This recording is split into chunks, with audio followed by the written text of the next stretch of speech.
Entonces hemos visto el valor de quiebre.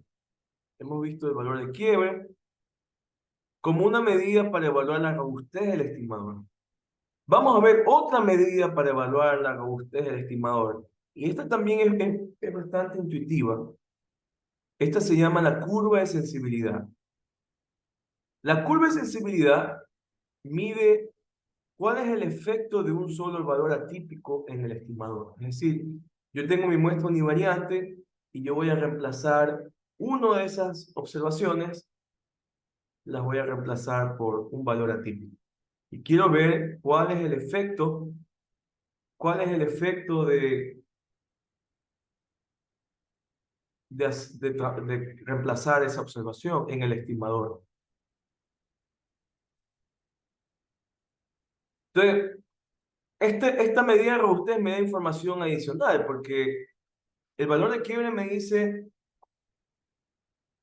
cuántas, la mínima fracción de observaciones que requiero para destruir el estimador. Acá yo quiero ver, bueno, para destruir el estimador, es decir, para que el estimador quede fuera de un conjunto acotado. Ahora, el valor de quiebre no me dice nada sobre qué tan ancho debe ser ese conjunto acotado. Por ejemplo, aquí definimos el conjunto acotado de esta forma. Eh, la primera observación ordenada de forma ascendente incluida y la enésima observación ordenada de forma ascendente incluida.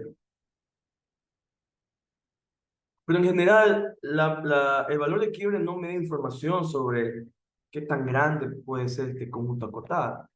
Bueno, la curva de sensibilidad me da esta información porque nos permite saber a nosotros cuál va a ser el efecto de contaminar una observación. Entonces, vamos a contaminar una observación y queremos ver cómo cambia el estimador. Entonces, ahora sí vamos a cuantificar esa desviación o ese efecto que se va a producir en el estimador por causa de un valor atípico.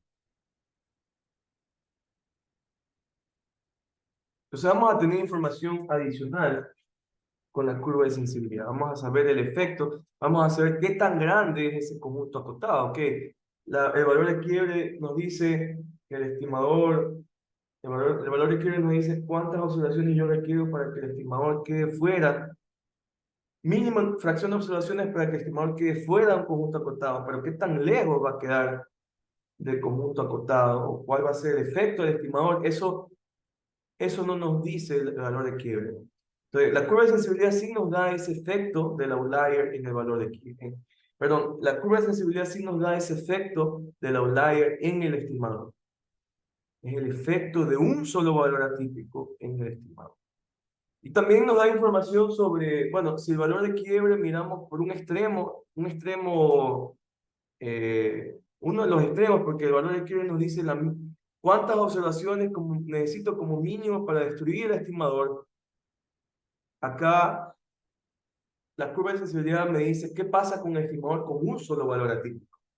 Entonces, nos da otro tipo de información la curva de sensibilidad. El efecto en el estimador, qué tan grande es ese conjunto acotado, y también nos da información de cuál es el efecto con un solo valor atípico. Entonces, tenemos qué es el otro extremo en comparación con el valor de quiebre.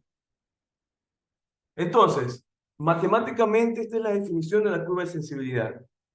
Si nosotros asumimos que tenemos n-1 observaciones fijas, la muestra xn-1, con observaciones x1, x2 hasta xn-1, queremos ver entonces qué sucede si nosotros añadimos una observación igual a x y nosotros permitimos que esa observación varíe y tome cualquier número real.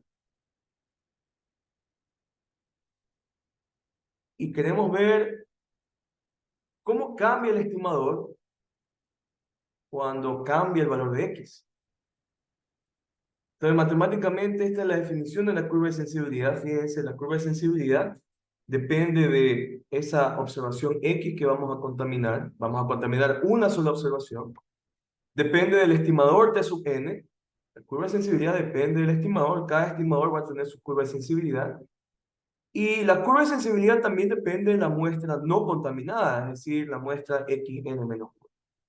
Entonces, la curva de sensibilidad esencialmente es el efecto en el estimador cuando contamino esa observación X.